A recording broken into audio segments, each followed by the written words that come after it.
읽으신 말씀으로 오늘은 참된 회개의 요청, 참된 회개의 요청이라는 제목으로 하나님 말씀 증거하겠습니다. 우리는 여름 수련을 앞두고 금요 기도회로 모이게 되었습니다. 우리가 기도회로 모인 것은 하나님의 은혜를 담을 그릇을 준비하기 위함이죠. 그런데 우리가 이 그릇을 갖출 때에 반드시 필요한 것이 있습니다. 그것은 바로 회개입니다. 죄는 하나님과 우리 사이를 가로막습니다. 죄는 하나님의 은혜를 누리지 못하게 합니다. 따라서 우리가 하나님의 은혜를 누리기 위해서는 지속적이고 반복적인 회개가 필요합니다. 또 참된 성화를 이루기 위해서도 날마다 회개가 이루어져야 되겠죠. 참된 회개가 이루어지지 않으면 그의 영혼은 잠들거나 죽을 수밖에 없습니다. 그러나 오늘날 회개는 사람들이 기피하는 주제로 전락하였습니다. 왜냐하면 회개는 우리의 마음을 불편하게 만들기 때문입니다. 회개는 필연적으로 죄의 문제를 다룰 수밖에 없습니다. 회개는 자신의 죄를 자각하고 하나님께로 돌이키는 것이기 때문입니다. 그런데 자신의 죄를 마주하는 것은 그리 쉬운 일이 아닙니다. 자신의 민낯을 보는 것만큼 어려운 일이 없기 때문에 그렇습니다. 그래서 죄는 교묘히 미화되고 은폐되어 축소되어 있습니다. 가끔씩 회개를 말하긴 해도 불손하거나 요식적인 행위에 불과합니다. 그 결과 오늘날 우리는 심각한 영적 둔감증을 앓고 있습니다. 죄를 죄로 여기지 않습니다. 죄를 정당화합니다. 그러니 은혜를 받긴 하지만 빨리 새어나갑니다.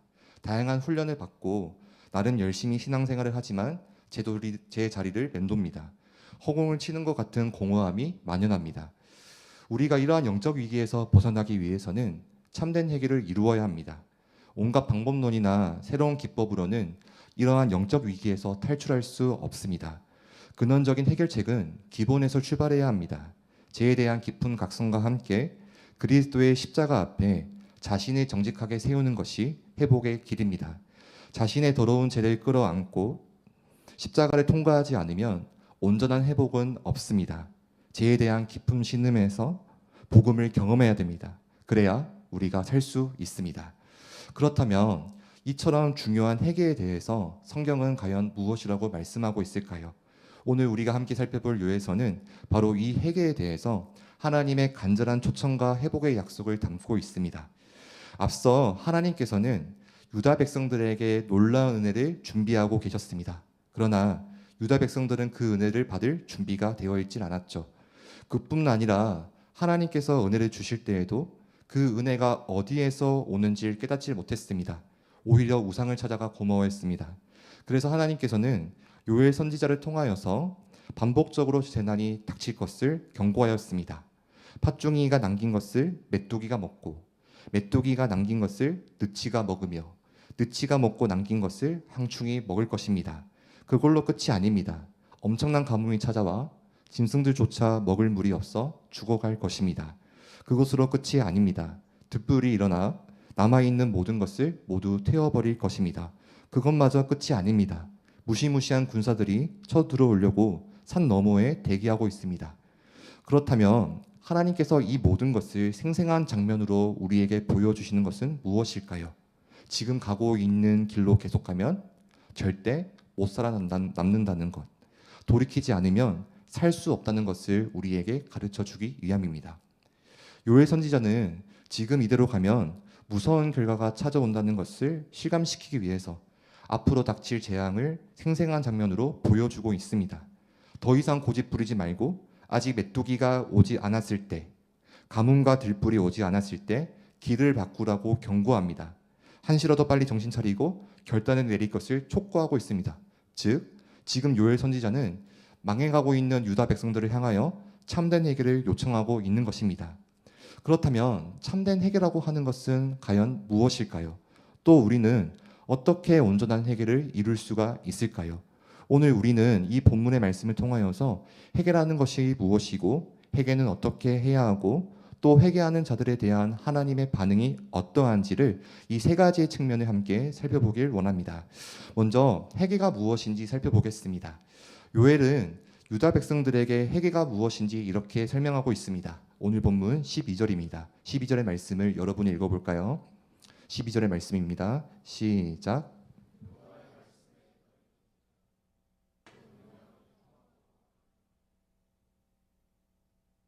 네, 하나님은 요엘을 통하여서 유다 백성에게 돌아오라고 말씀하고 있습니다. 여기서 돌아오다라는 말은 히브리어로 슈브라는 단어입니다. 이것은 방향을 돌이키다, 돌아서다 등의 의미를 가지고 있죠.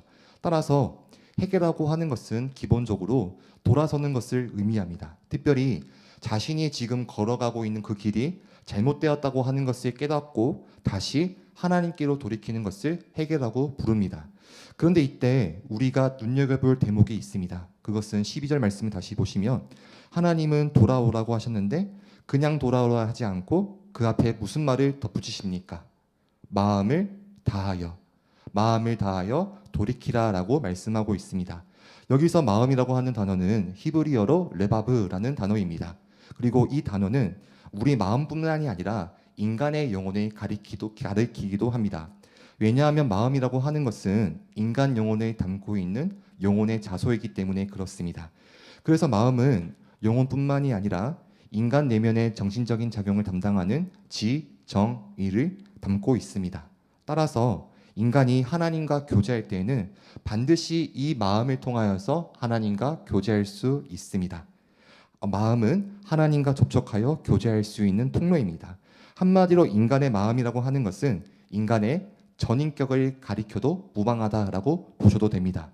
그러므로 마음을 다하여서 여호와께 돌아가라라고 하는 것은 우리의 영혼과 전인격이 하나님께로 돌아가는 것과 같은 말입니다. 다시 말해서 윤리적이고 도덕적인 측면에서 잘못을 뉘우치고 생활을 개선하는 것이 회개가 아니라 우리의 전인격이, 우리의 영혼이, 우리의 마음이 하나님께로 돌아가는 것이 바로 회개라고 하는 것입니다. 회개는 하나님께로 돌아가는 것입니다. 회개는 하나님과의 관계를 회복하는 것입니다. 성경은 항상 회개를 얘기할 때 근본적으로 관계적인 개념에서 이야기합니다. 그러므로 회개라고 하는 것은 하나님께 돌아가는 것입니다. 잃어버렸던 하나님과의 관계를 회복하는 것입니다. 그렇다면 우리는 어떻게 하나님께로 돌이킬 수가 있을까요? 어떻게 온전한 회개를 이룰 수 있을까요?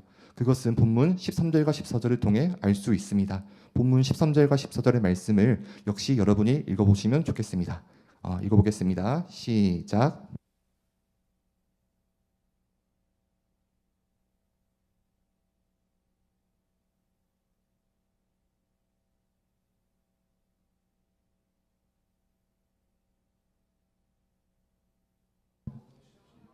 14절 읽겠습니다. 주께서 혹시 마음과 뜻을 돌이키시고 그 뒤에 복을 내리사 너희 하나님 여호와께 소제와 전제를 드리게 하지 아니하실는지 누가 알겠느냐.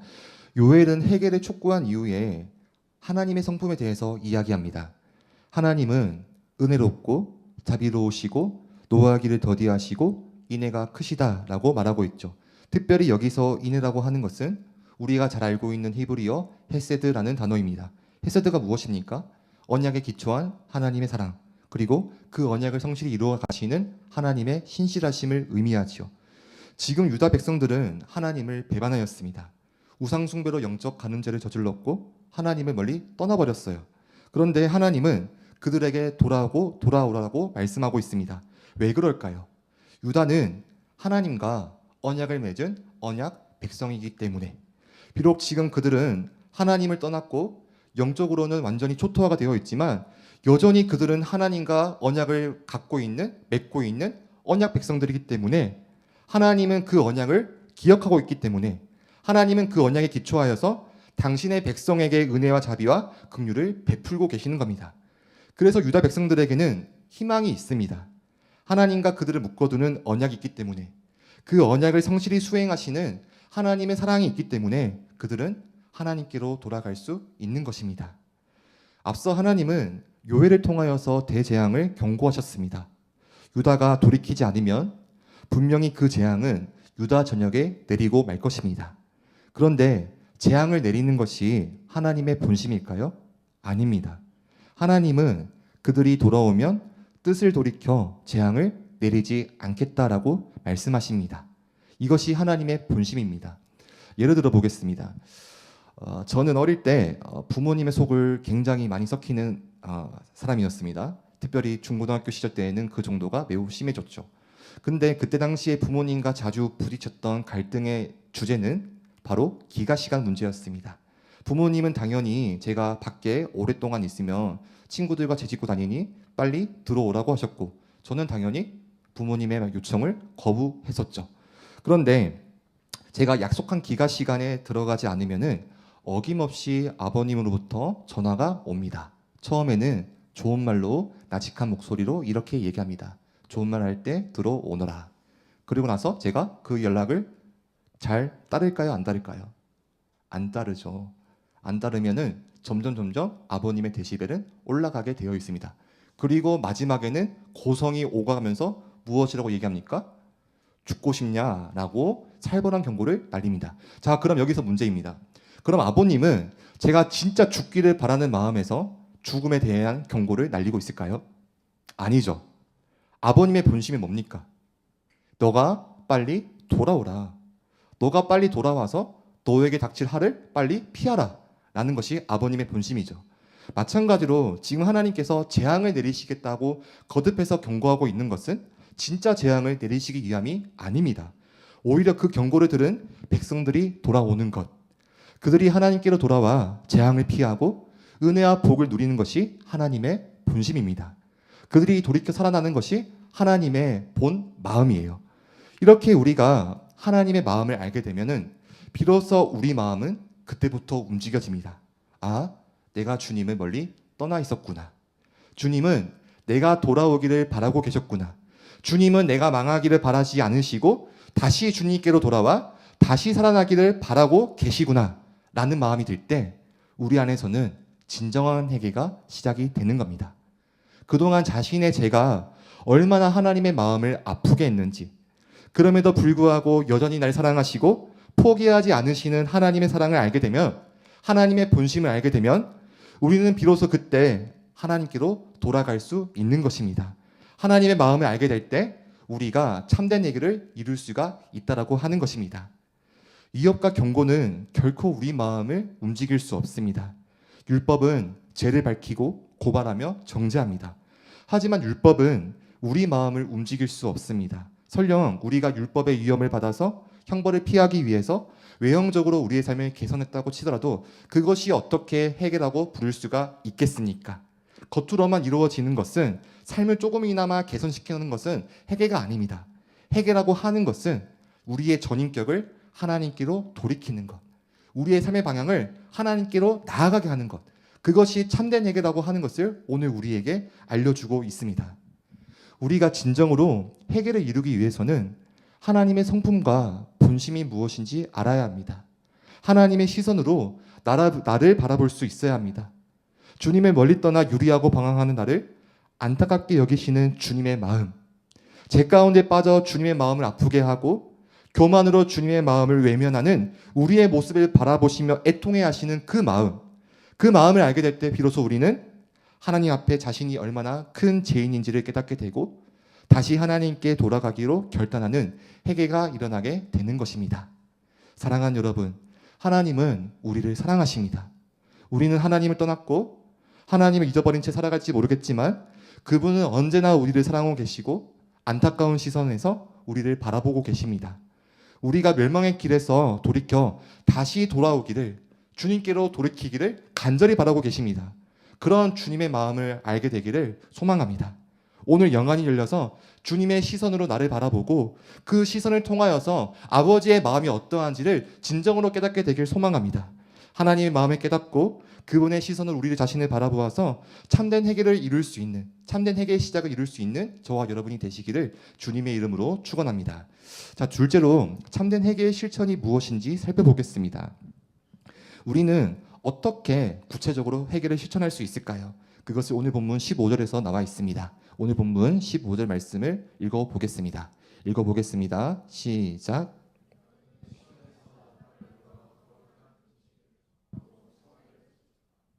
요엘 선지자는 해결을 실천하는 구체적인 방법으로 시온의 성회를 소집할 것을 말하고 있습니다. 여기서 시온이라고 하는 것은 성전을 가리키지요. 성전은 어떠한 곳입니까? 하나님의 임재가 있는 곳입니다. 백성들은 이곳에서 하나님을 만날 수가 있습니다. 그런데 이곳에서 성회를 열라고 하네요. 즉 모든 사람들이 하나님 앞으로 나와서 자신의 삶을 뉘우치며 바로잡는 대대적인 회개 운동을 시작하라고 하는 겁니다. 그렇기 때문에 요엘 선지자는 16절에서 이렇게 말을 하고 있는 겁니다. 16절 말씀입니다. 여러분들이 읽어주세요. 시작.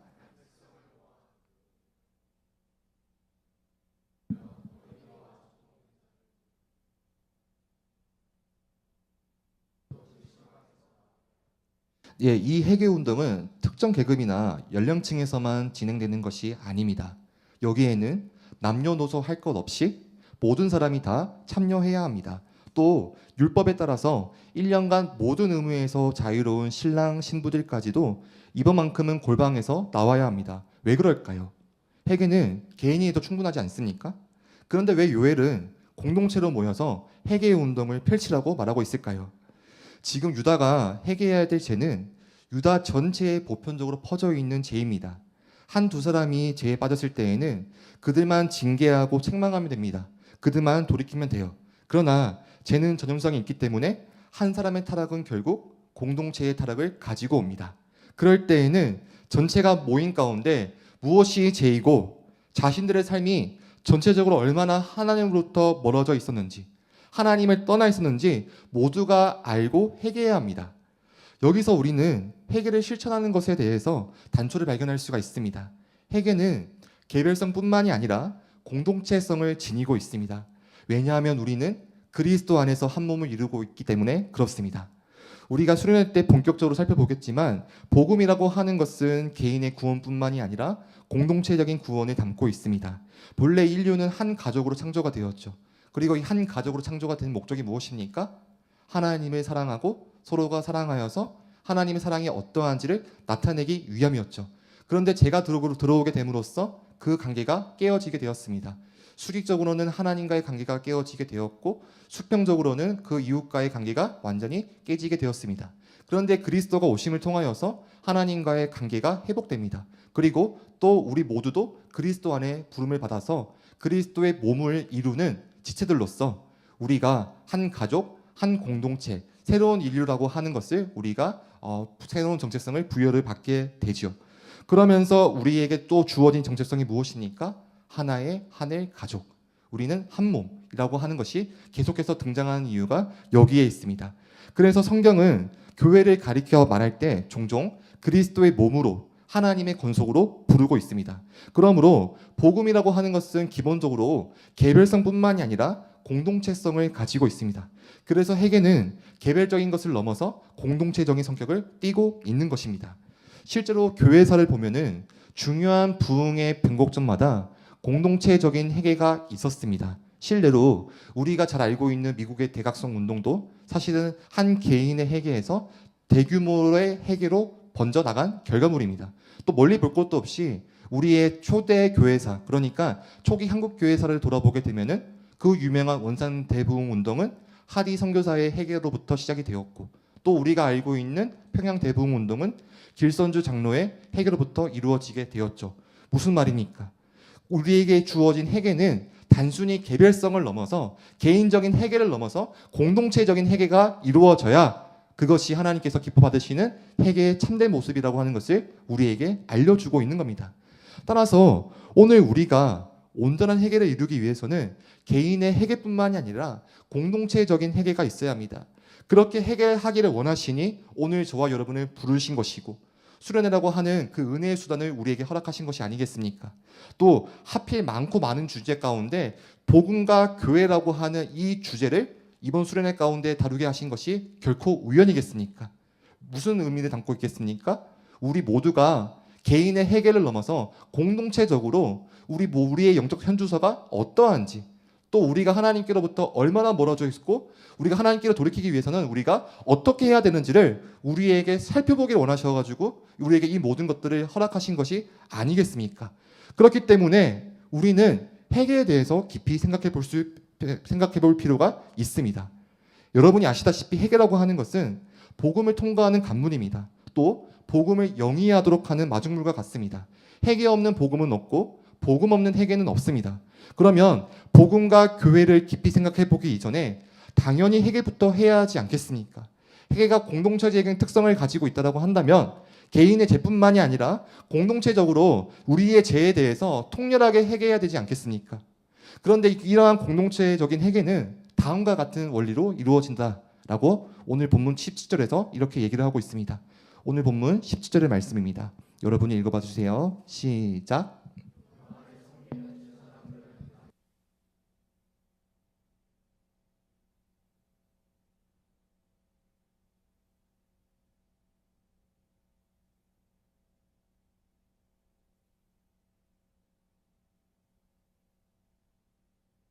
네, 요엘 선지자는 그 누구보다도 먼저 누구에게 해결을 촉구하고 있습니까?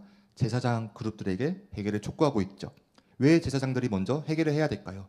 영적 지도자들이기 때문에 그렇습니다. 특별히 그들은 죄와 관련한 독특한 직무를 관장하는 그룹입니다.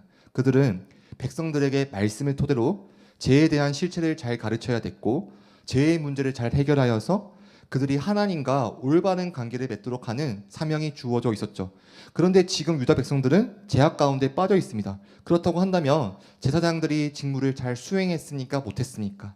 못했다고 하는 것을 우리에게 알려주고 있는 것이죠. 그렇기 때문에 가장 먼저 해결을 해야 될 그룹은 바로 제사장 그룹. 제사장 그룹이 먼저 통렬한 회개가 있어야 된다라고 하는 것을 우리에게 알려주고 있습니다. 목회자들은 말씀을 하나님의 백성에게 잘 가르칠 수 있어야 합니다. 특별히 복음을 중심으로 죄가 무엇이고 그리스도께서 죄인들을 위해서 행하신 일들이 무엇인지 명확하게 가르칠 수가 있어야 되겠죠. 또 지속적이고 반복적인 회심에 이를 수 있도록 교인들을 지도하며 그들이 하나님을 사랑하도록 해야 합니다. 하지만 오늘날 많은 목회자들은 또 종교 지도자들은 이러한 메시지를 안 합니다. 왜냐하면 이러한 메시지는 사람들로부터 호응을 얻기 힘들기 때문에 그렇습니다. 쉽게 얘기해서 속된 말로 죄송합니다. 장사가 안 되기 때문에 이런 메시지를 하는 것을 별로 안 좋아합니다.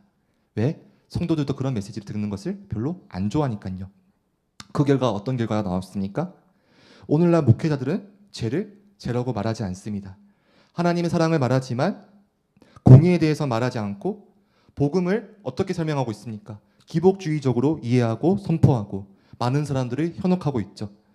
또 오늘날은 위로가 필요한 시대이기 때문에 위로에 대한 메시지나 하나님의 사랑에 대한 메시지를 많이 전합니다. 물론 위로에 대한 메시지가 필요합니다. 또 삶에 지친 성도들에게 말씀으로 위로하고 하나님의 사랑으로 그들의 상처를 싸매어 주는 것은 매우 필수적입니다. 그러나 그것을 운운하기 이전에 하나님과의 관계가 바르게 이루어지지 않았는데 그들이 위로하는 것이 과연 무슨 소용이 있겠습니까? 하나님과의 관계를 촉구하고 회복을 촉구하고 하나님과의 바른 관계가 이루어져야만이 우리의 모든 괴로움과 고통을 벗어날 수 있다고 하는 것을 명확하게 알려주는 것이 목회자들의 위로가 아니겠습니까? 또 그 위로에는 어떤 것들이 담겨 있습니까? 하나님께서 우리의 죄를 용서하시는 제사함의 복음. 제사함의 복음 자체가 하나님의 위로와 하나님의 사랑과 하나님의 은혜가 담겨져 있는 것이 아니겠습니까? 그런데 오늘날에는 그러한 메시지가 없다라고 하는 것을 우리가 발견할 수가 있습니다. 그래서 오늘 말씀에서처럼 해결을 가장 먼저 시작을 해야 될 대상은 바로 목회자, 우리 목회자들인 거라고 하는 것을 부정할 수가 없습니다. 그러나 이 말씀이 목회자들에게만 주어진 것일까요? 아닙니다. 왜냐하면 이 말씀은 우리 모두에게 주어진 것입니다. 왜 그럴까요? 우리 모두는 그리스도인은 영적 제사장의 사명을 감당하고 있기 때문에 그렇습니다. 우리 베드로전서 2장 9절의 말씀을 읽어보겠습니다. 스크린에 준비가 되어 있는데 이 말씀을 여러분이 읽어봐 주세요. 시작.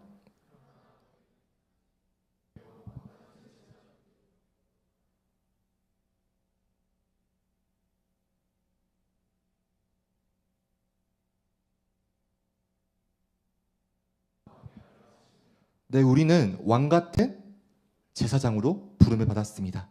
모든 그리스도인들은 제사장적 사명을 가지고 있습니다. 제사장으로서 우리는 죄가 만연한 세상 가운데 죄를 거스를 수 있어야 되고 하나님의 뜻을 추구하며 하나님의 의를 나타내 보일 수 있어야 됩니다. 나아가서 우리의 모습을 통하여서 그리스도가 존귀케 되고 많은 죄인들이 그리스도께로 돌아오게 하며 그들의 영혼을 기도로써 하나님의 보좌 앞으로 데리고 가야 하는 것이 바로 제사장적인 사명입니다. 그런데 우리가 이러한 삶을 살아가고 있습니까?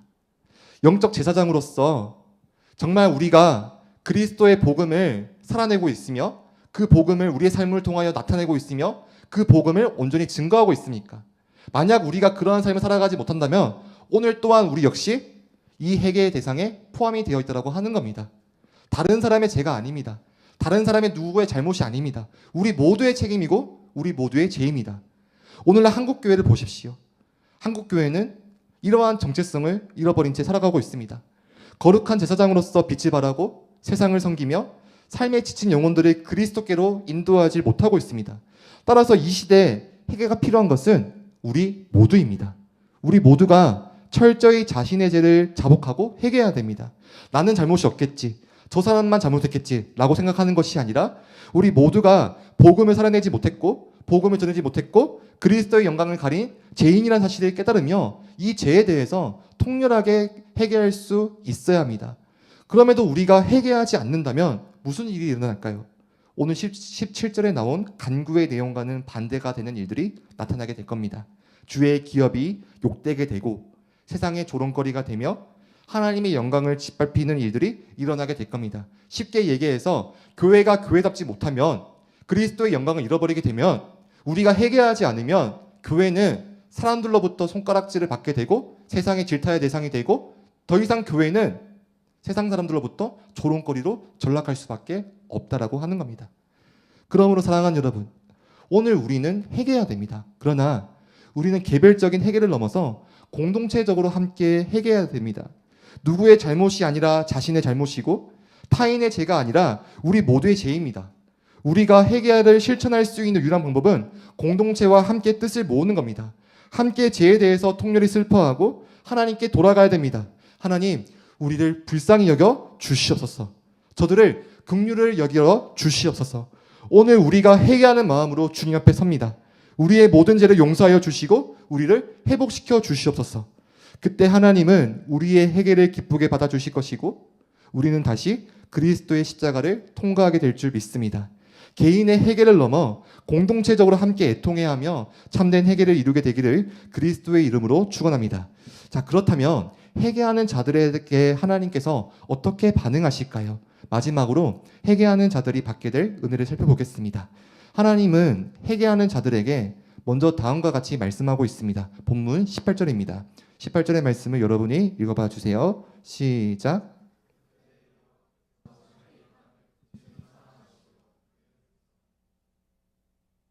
네, 선지자는 하나님께서 자신에게 돌아오는 자들을 어떻게 사랑해 주신다? 극진히 사랑해 주신다라고 말하고 있습니다. 여기서 극진히로 번역된 히브리어는 카나라는 단어입니다. 이것은 질투심을 불러 일으키다 또는 질투심을 일으키는 이란 의미를 갖고 있습니다. 무슨 말입니까? 하나님은 당신에게 돌아오는 자들을 질투하기까지 사랑하신다라고 하는 겁니다. 다시 말해서 하나님은 전쟁과도 같은 사랑을 불사하면서 우리를 사랑해 주신다라고 하는 것입니다. 그렇습니다. 하나님께서는 당신의 백성들을 질투하기까지 사랑하십니다. 하나님은 그 어떤 것도 하나님과 우리 사이를 갈라놓는 것을 허용치 않습니다. 하나님께서 우상 숭배를 가장 싫어하시는 이유가 바로 여기에 있습니다. 우상은 하나님을 대체하는 것이고 또 우리의 사랑의 대상이 하나님이 아닌 다른 것이 되기 때문입니다. 그런데 하나님은 질투하시기까지 우리를 사랑하십니다. 그리고 하나님은 우리를 결코 포기하지 않으십니다. 하나님은 우리를 끊임없이 설득하고 또 설득하여 마침내 당신의 사랑 앞에 우리를 무릎 꿇게 하실 겁니다. 당신의 사랑으로 우리를 설복시킬 겁니다. 이것이 우리를 향한, 저와 여러분을 향한 하나님의 열심입니다. 우리가 하나님의 은혜를 누리지 못하는 것은 죄에 대해 미련하고 하나님에 대해 무지하기 때문에 그렇습니다. 그러나 하나님께서는 결코 우리를 포기하지 않으십니다. 하나님은 당신의 사랑으로 우리를 돌이키실 겁니다. 그리고 그 사랑에 감화된 우리는 죄에 대해서 통렬히 회개하게 되고 하나님께 다시 나아가게 될 겁니다. 그러면 하나님은 이러한 우리를 외면치 않으시고 우리를 반겨주실 겁니다. 마치 누가복음 15장의 탕자의 비유에서 둘째 아들이 돌아올 때 멀리서 돌아오는 것을 보고 부끄러움과 수치심을 떠안으면서 불구하고 그에게 달려나가 그에게 입맞추며 그를 끌어안았던 아버지처럼 말입니다. 그리고 하나님은 다음과 같은 축복을 우리에게 주실 겁니다. 본문 19절 말씀입니다. 19절 말씀을 읽어봐 주세요. 시작.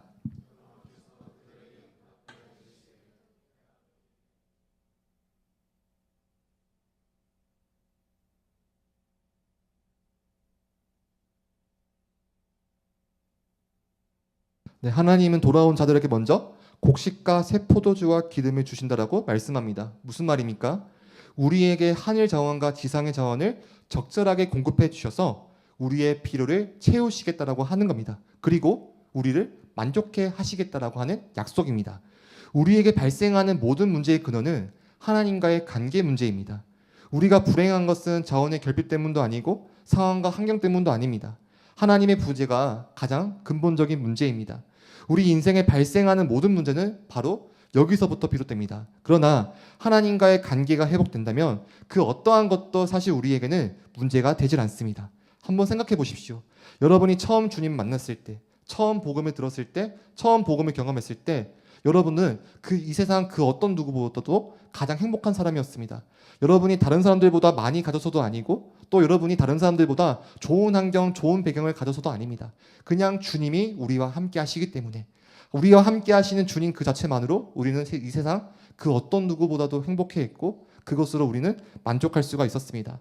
반대로 우리가 그 어떤 누구보다도 많은 것을 가지고 또 배경을 자랑할 수 있다고 할지라도 만약 하나님께서 계시지 않는다면 그 인생은 최고로 불행할 수밖에 없습니다. 왜냐하면 우리 존재 자체가 하나님과 동행할 때 가장 행복할 수 있도록 창조가 되었기 때문에 그래서 우리는 하나님과 함께할 때 가장 행복할 수 있습니다. 그런데 회개는 하나님과 우리 사이를 회복하는 시작입니다. 회개는 하나님과 우리 사이를 가로막는 죄의 문제를 해결하고 하나님의 은혜를 가로막는 모든 것을 허뭅니다. 따라서 회개하는 자에게는 만족감이 주어지게 됩니다. 하나님 안에서 누릴 수 있는 평안과 기쁨과 감사가 주어지게 됩니다. 다시 말해서 하늘의 자원이 풍성하게 공급되게 되고 그 하늘의 자원으로 우리는 만족할 수 있게 되는 겁니다. 그뿐만이 아닙니다. 하나님은 지상의 자원을 적절하게 공급해 주십니다. 하나님은 무정하고 사랑이 없으신 분이 아닙니다. 그는 우리의 필요가 무엇인지 아시고 그 필요를 채워주시는 하늘 아버지가 되십니다. 하나님은 우리에게 하늘 자원을 제공할 뿐만이 아니라 지상의 자원을 적절하게 공급해 주실 겁니다. 그렇게 함으로써 우리 영혼이 만족하게 하고 우리의 육신이 쉼을 얻도록 하실 겁니다. 만약 우리가 어려운 상황 가운데 놓여지게 되었다면 하나님은 당신의 큰 능력으로 우리를 구원하고 지키실 겁니다. 그리하여 이 땅 가운데 우리에게 남아있는 사명을 끝까지 감당하게 하실 것이고 또 우리를 그리스도의 모습으로 온전히 빚어내서 마침내 천국으로 들이실 겁니다. 그리고 본문은 하나님께서 우리가 다시는 열국의 욕을 당하지 않게 하시겠다라고 말하고 있습니다. 왜 그렇습니까? 하나님께서 함께 하시기 때문에 그렇습니다. 하나님과 동행하는 자는 내가 굳이 자신을 드러내지 않더라도 사람들이 저절로 알아봅니다. 아브라함의 삶이 그랬고 이삭의 삶이 그랬습니다. 그들은 아내를 뺏기고도 아무 말 못할 정도로 미약한 나그네들이었습니다. 그러나 그들이 하나님과 동행했기 때문에 아무도 그들의 아내에게 손을 대지 못했고 그들의 생명을 빼앗아 갈 수 없었습니다. 하나님은 그들과 함께 하셨고 그들에게는 하나님께서 함께 하셨다라고 하는 증거가 나타났기 때문에 그들은 이 치열한 삶 가운데에서 승리할 수 있었습니다. 마찬가지로 우리가 살아가는 이 세상은 너무나 험하고 위험합니다. 그러나 그 어떤 사람도 그 어떤 세력도 우리를 주님의 손에서 빼앗을 수 없습니다. 왜냐하면 우리는 하나님의 거룩한 백성이고 하나님은 우리와 함께 하시기 때문에 그렇습니다. 이 사실을 모든 이들이 알게 될 겁니다. 나의 가족과 나의 직장과 나의 학교 현장에서 하나님께서 우리와 함께 하신다고 하는 것을 모두 보게 될 겁니다. 많은 사람들이 우리를 보고 살아계신 하나님을 발견하고 우리의 삶을 통하여서 하나님의 영광이 온전히 나타나게 될 겁니다. 또한 하나님은 당신의 백성을 괴롭히는 원수들을 다음과 같이 하시겠다라고 말씀합니다. 오늘 본문 20절의 말씀입니다. 마지막 절을 여러분이 읽어봐 주시면 좋겠습니다. 마지막 절입니다. 시작.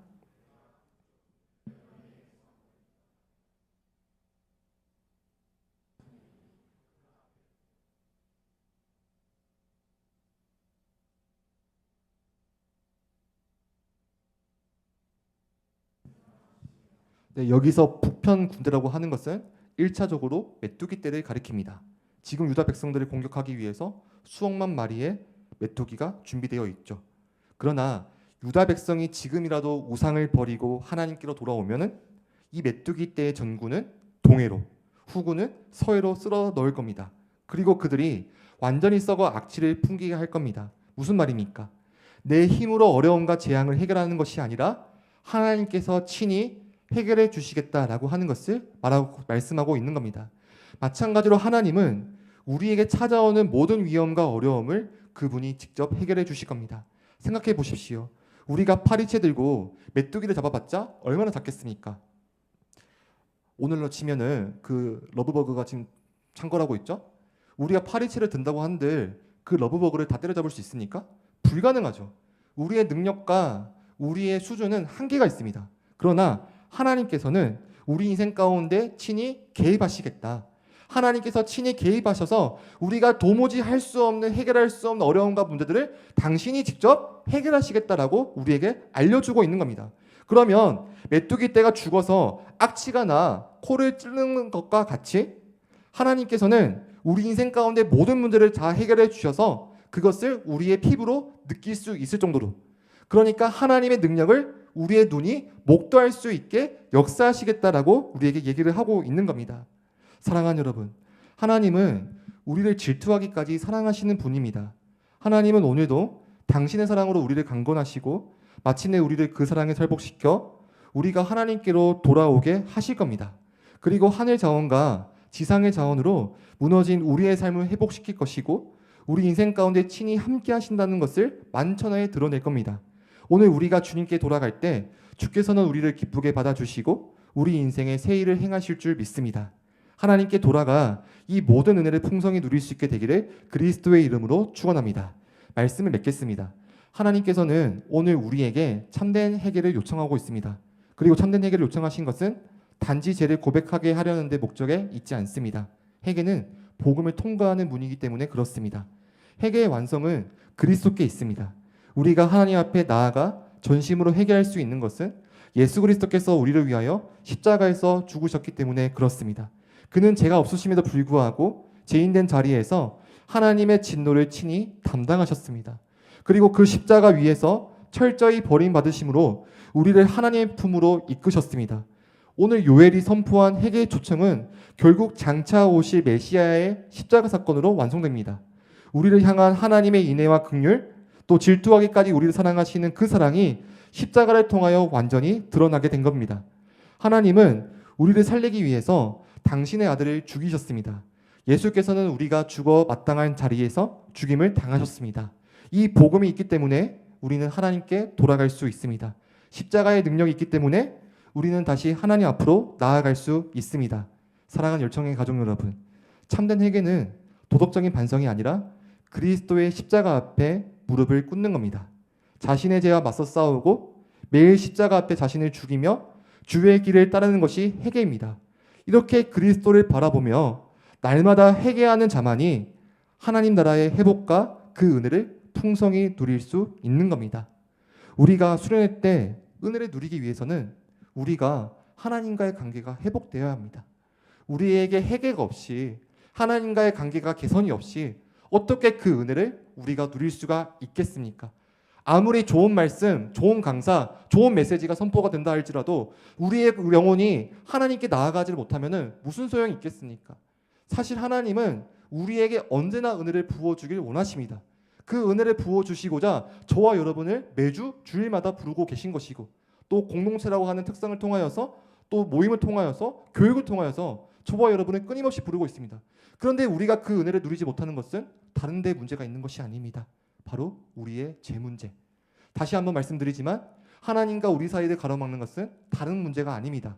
죄의 문제입니다. 그럼 지금 이 말씀을 듣고 있으면서도 내가 해결할 것이 과연 무엇이 있는가? 라는 생각이 드십니까? 정령 없습니까? 다시 한번 말씀드리지만 우리가 해결을 해야 될 것은 단순히 윤리적이고 도덕적인 문제를 하나님 앞에 뉘우치는 것이 아닙니다. 왜 없습니까? 우리가 하나님을 멀리 떠나 있지 않았습니까? 하나님을 등한시하고 있지 않았습니까? 하나님을 예배하고 하나님을 경배하고 하나님을 찬미하는 것이 우리에게 주어진 마땅한 사명임에도 불구하고 그것을 우리가 놓치며 살아가고 있지 않았습니까? 그러면 저와 여러분은 하나님을 멀리 떠난 죄인들입니다. 그러면 우리가 여기서 해결을 해야 될 것이 무엇일까요? 우리가 수련할 때 은혜를 받기 위해서는 어떻게 해야 될까요? 다른 것이 아닙니다. 지금부터 우리가 하나님께로 돌아가는 것. 복음을 논하기 앞서서 복음의 능력을 온전히 경험하고 싶으면 복음을 통과할 수 있는, 십자가를 통과할 수 있는 그 회개라고 하는 관문을 우리가 통과할 수 있어야 됩니다. 그 회개의 관문을 통과하는 자만이 수련할 때 부어지는 그 풍성한 은혜를 우리가 누릴 수 있게 될 것이고, 또 우리는 회개할 능력이 없지만 그러나 우리를 질투하기까지 끝까지 사랑하시고 우리를 변치 않게 사랑하시는 그 하나님 아버지의 사랑이 우리로 하여금 우리 하나님께 다시 돌이키게 할 겁니다. 그러한 사실을 오늘 저와 여러분에게 이 말씀을 통하여 말씀하고 있습니다. 사실 말씀을 준비하면서 이 말씀을 해야 되는가라는 생각을 많이 했습니다. 왜냐하면은 아까 제가 서두에서도 말씀을 드렸지만 사실 회개라고 하는 것은 인기 있는 주제가 아닙니다. 그런데 우리가 어느 순간부터인가 자꾸만 회개가 아닌 다른 것들을, 물론 필요한 것들입니다. 우리의 신앙생활에 있어서, 우리의 성화에 있어서 모든 것들이 우리에게 적절히 필요한 것이 사실이죠. 그러나 언제부터인가 우리는 회개에 대해서 말하지 않고 있습니다. 또 복음에 대해서 이야기를 하고 있지만 하나님께서 우리에게 베풀어 주신 그 사랑을 우리가 빙자하여서 마치 우리는 해결할 것이 없다라고 여기고 있는 우리의 모습, 그것이 구원파와 다를 바가 없지 않습니까? 하나님께서 우리에게 요구하시는 것이 있죠. 우리가 그렇게 잘 알고 있는 구원의 서정에서 회심이라고 하는 것도 우리가 배우지 않습니까? 그런데 우리는 자꾸만 어느 순간부터인가 이 회개라고 하는 주제를 멀리 밀쳐내고 있었습니다. 저부터가 그렇습니다. 한동안 제가 영적으로 매우 침체를 겪었습니다. 영적으로 침체를 겪으니까 짜증이 날 수밖에 없고 화가 날 수밖에 없고 또 매일매일 슬프고 우울할 수밖에 없죠. 목회자들에게 이러한 침체가 올 수 있느냐? 올 수 있습니다. 그러면 어디서부터 잘못된 것인가? 제가 말씀을 연구하지 않아서일까요? 제가 말씀을 보지 않아서일까요? 제가 신학 서적, 경건 서적 읽지 않아서일까요? 아닙니다. 원인은 어디에 있었습니까? 하나님과의 관계가 문제가 발생하니. 그런데 그 문제가 어떻게부터 시작이 됐습니까? 하나님으로부터 멀어진 것. 그러면 어떻게 해결을 해야 됩니까? 하나님께 돌이키는 것, 회개하는 것. 너무나 하나님으로부터 멀어져 있는 사람은 사실 지금 기도가 잘 나오지 않을 수가 있습니다. 무엇부터 기도를 해야 될지 막막할 수 있습니다. 그러나 적어도 지금 이 메시지를 듣고 있는 저와 여러분은, 그리고 말씀을 전하고 있지만 저부터 역시 회개하는 마음으로, 회개하는 심정으로 이 자리 가운데 서고 있습니다. 그리고 저와 여러분을 이 자리 가운데 불러주셨다고 하는 것은 하나님께서 오늘 저와 여러분의 마음을 부드럽게 하시고 또 저와 여러분의 마음을 열게 하셔서 하나님께로 돌이키게 하시겠다는 하나님의 의지가 담겨져 있는 것입니다. 사랑하는 여러분, 우리가 수련할 때 은혜를 누리기 위해서는 다시 하나님께로 돌아가야 합니다. 십자가를 다시 바라보고 회개하는 것만이 우리가 회복될 수 있는 유일한 길입니다. 그러므로 다시 십자가를 바라보십시오. 복음의 능력으로 참된 회개를 이루어 가십시오. 오늘 회개의 자리로 부르시는 하나님의 부르심에 응답하십시오. 우리를 살리신 그리스도의 능력이 저와 여러분의 참된 회개로 이끌고 새로운 은혜의 삶 가운데로 이끌어 나갈 것입니다. 이러한 은혜를 함께 걷게 되는, 누리게 되는 저와 여러분이 되시기를 예수 그리스도의 이름으로 간절히 축원합니다. 이 시간 들은 말씀을 기억하면서 함께 기도했으면 좋겠습니다.